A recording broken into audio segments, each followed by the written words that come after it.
সংবিধান সংশোধনের মধ্য দিয়ে জুলাই চেতনাকে ধারণ করতে চায় সরকার। বিরোধী দলের এ বিষয়ে চাওয়ার প্রক্রিয়া বৈধ নয় বলে সংসদকে জানিয়েছেন ভোলা ১ আসনের সংসদ সদস্য আন্দালিব রহমান পার্থ। আর বিরোধী দলের সংসদ সদস্য বলেন, জুলাই সনদ বাস্তবায়ন নিয়ে দ্বিচারিতা করছে সরকার।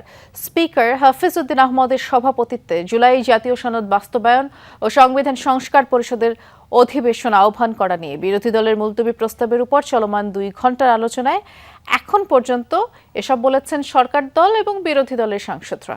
আলোচনা শুরুতেই ৬২ বিধিতে দেয়া নোটিশের মুলতবি প্রস্তাব সংসদে উত্থাপন করেন বিরোধী দলীয় নেতা ডাক্তার শফিকুর রহমান। বিরোধী দলীয় সংসদ সদস্যরা বলেন, জুলাই অভ্যুত্থানের সময় আন্দোলনকারীরা সবাই সংস্কার চেয়েছিল, সংশোধন নয়। কিন্তু সরকারি দল সংবিধান সংস্কার পরিষদের শপথ না নিয়ে নিজেদের ইশতেহারের জন্য কাজকে গুরুত্ব দিয়েছে। তাদের বক্তব্য, অধ্যাদেশ অনুযায়ী যে গণভোট হয়েছে তা অবৈধ বলার কোনো সুযোগ নেই। অধ্যাদেশ আর আদেশ নিয়ে সরকার দ্বিচারিতা করছে। জবাবে সরকার সমর্থক সংসদ সদস্য আন্দালিব রহমান পার্থ বলেন, জুলাই সনদ নিয়ে নয়, এর বাস্তবায়ন প্রক্রিয়া নিয়ে সরকারের আপত্তি। ৫ আগস্টের পর সংবিধানের আলোকে থেকেই সবকিছু করে এখন সংবিধান বাতিল চাওয়া সাংঘর্ষিক বলে উল্লেখ করেন তিনি। ৫ অক্টোবর আজকের স্বরাষ্ট্রমন্ত্রী সালাউদ্দিন আহমেদ সেই সময়টাতে তিনি বলেছিলেন, গণভোট, জনগণের তরফ থেকে যে রায় আসবে সেই রায় সংসদের প্রত্যেকজন সদস্যকে মানতে হবে। তিনি তার কথার উপরে এখন অটল কেন নাই? সিলন টি রপ্তানিতে শীর্ষে, সেটা আমরা তাদের কাছ থেকে জানতে চাই। সরকার দলের সদিচ্ছার বিষয়ে তারা 2/3 মেজরিটি পেয়েছেন। তারা যদি আজকে সদিচ্ছা প্রকাশ করেন যে জুলাই সনদ বাস্তবায়ন আদেশ, গণভোটকে তারা মেনে নেবেন, এটা নিয়ে আর কোনো প্রশ্ন কোথাও উঠবে না। আমরা তাদের কাছে সেই আহ্বানটাই। আপনারা বসেন, আমাদের নোট অফ ডিসেন্ট আছে, let's talk, let's sit down.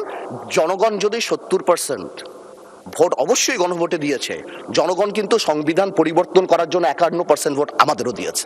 NCP যে আমাদের দল, আমাদের হিরোরা যারা যুদ্ধ করেছেন, যারা এখানে আছেন, তাদেরকে এ বিষয়ে বিস্তারিত আলোচনা করবার জন্য নিউজ রুম থেকে যোগ দিচ্ছেন আমাদের বিশেষ প্রতিনিধি আকলাকুস সাফা। সাফা, স্বাগত জানাচ্ছি আপনাকে সন্ধ্যার বাংলাদেশে। সংসদে জুলাই সনদ ইস্যুতে যে আলোচনা, সেটি তো এখনো চলমান। সবশেষ সংসদ সদস্যরা গুরুত্বপূর্ণ কি কি বিষয় তুলে ধরলেন, একটু বিস্তারিত করে আপনি জানাবেন আমাদের। বেশ গুরুত্বপূর্ণ আলোচনা চলছে এবং একই সঙ্গে বেশ ইন্টারেস্টিং আলোচনাও চলছে জুলাই সনদ নিয়ে। যেমন গেল দিন, অর্থাৎ ঈদের পর প্রথম যেদিন সংসদ অধিবেশনটা বসে, সেদিনই কিন্তু ৬৮ বিধিতে বিরোধী দলীয় নেতা তিনি এই নিয়ে আলোচনা করার চেষ্টা করেছিলেন এবং সেদিন কিন্তু ঠিক করে দেওয়া হয়েছিল আজ ২ ঘন্টার জন্য এই নিয়ে আলোচনা হবে। যদিও সরকারি দল থেকে প্রস্তাব দেওয়া ছিল যে এই নিয়ে সংসদে এখনই নয়, আলাদা একটি বিশেষ কমিটি করে সেখানে এ নিয়ে বিস্তর আলোচনা করার প্রস্তাব ছিল।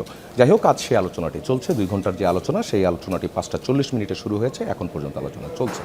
যে বিষয়টা উঠে এসেছে সেটি হচ্ছে, যেমন বিরোধী দল যেটি বলছে সেটি হচ্ছে ৭০% মানুষ তারা গণভোটের পক্ষে রায় দিয়েছেন এবং সেই জন্য তারা বলছেন যে জুলাই চার্টার যেটি, সেটির যে বাস্তবায়ন, সেই বাস্তবায়নের প্রথম যে ধাপটি সেটি হচ্ছে সংবিধান সংস্কার পরিষদের শপথ নিয়ে ৩০ দিনের মধ্যে সংবিধান সংস্কার পরিষদের যে অধিবেশন, সেই অধিবেশন আহ্বান করার যে কথাটি জুলাই চার্টারে বলা ছিল, তারা সেটির বাস্তবায়নের কথা বলছেন এবং এখন তারা প্রস্তাব দিচ্ছেন যে সংসদের চলমান যে অধিবেশন, সেই অধিবেশন মুলতবি করে সংবিধান সংস্কার পরিষদের যে অধিবেশন, সেই অধিবেশন আহ্বান করার জন্য।